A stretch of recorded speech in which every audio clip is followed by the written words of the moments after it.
Di sebuah sudut tenang di Lithuania, ada kota kecil bernama Silua. Tak banyak orang, hanya ratusan jiwa. Tapi, tempat ini menyimpan kisah besar, kisah gereja yang hilang, Bunda Maria yang menangis, dan mukjizat yang mengguncang sejarah.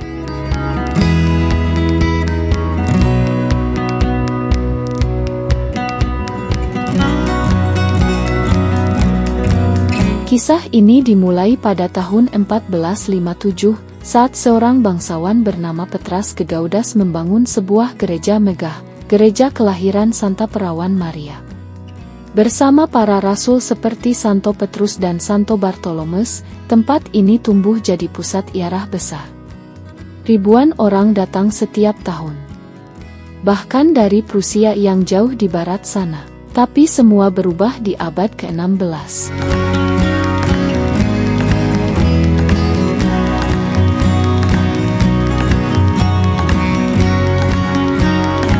Reformasi merambat cepat, warga Silua beralih ke ajaran Calinis, dan gereja pun ditutup secara resmi pada tahun 1569.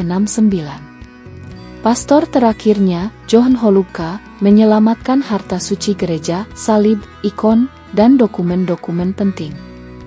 Dikuburnya dalam kotak besi, entah di mana, di sekitar gereja yang kini sepi dan rusak.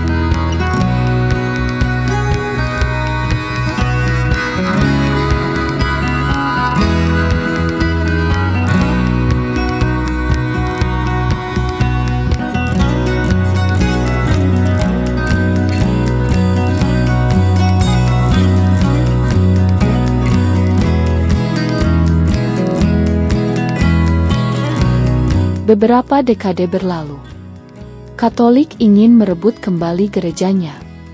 Tapi tanpa dokumen, semua upaya sia-sia. Sampai akhirnya, terjadi sesuatu yang tak bisa dijelaskan dengan logika manusia.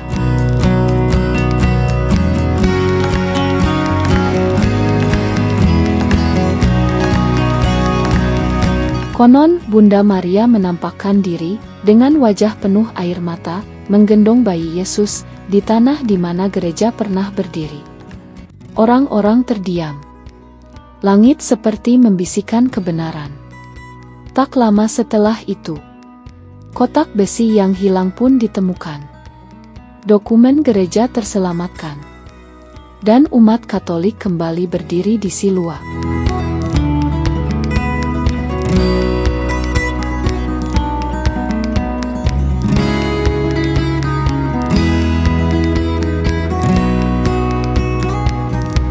Tahun 1622, mereka membangun kembali gereja kecil dari kayu, di lokasi penampakan itu. Ikon Bunda Maria pun diberi julukan, ikon pembawa mukjizat.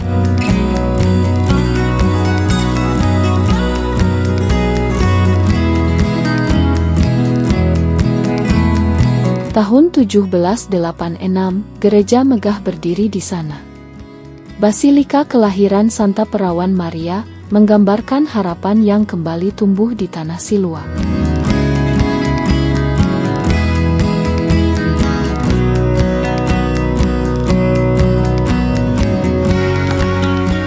Dekatnya berdiri kapel Silua yang tenang dan indah, menjadi saksi kesetiaan umat sepanjang zaman.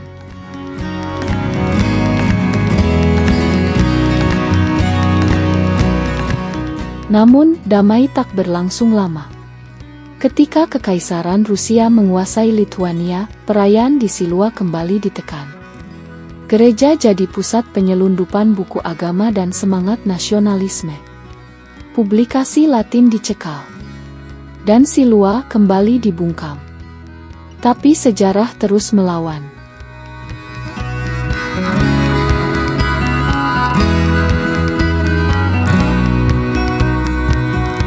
Tahun 1918, Lithuania merdeka. Dan Silua bersinar kembali.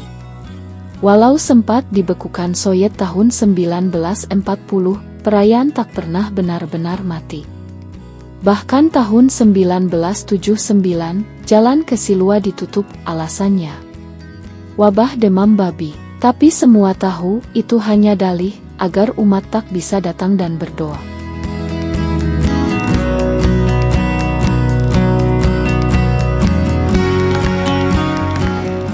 Tahun 1990, Lithuania merdeka lagi.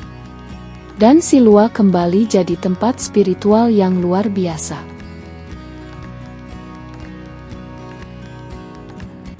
Tahun 1993, Paus Yohanes Paulus II datang berziarah. Momen itu jadi simbol kebangkitan iman dan harapan. Sebuah rumah ziarah dibangun dan dinamai atas nama beliau, Jono Paulius II, namai Rumah Yohanes Paulus II.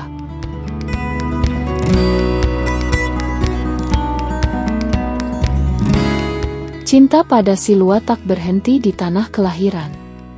Komunitas diaspora Lithuania di luar negeri pun membangun kapel khusus di Amerika Serikat untuk menghormati Bunda Maria dari Siluva. Siluva mungkin kecil di peta dunia, tapi besar di hati umat.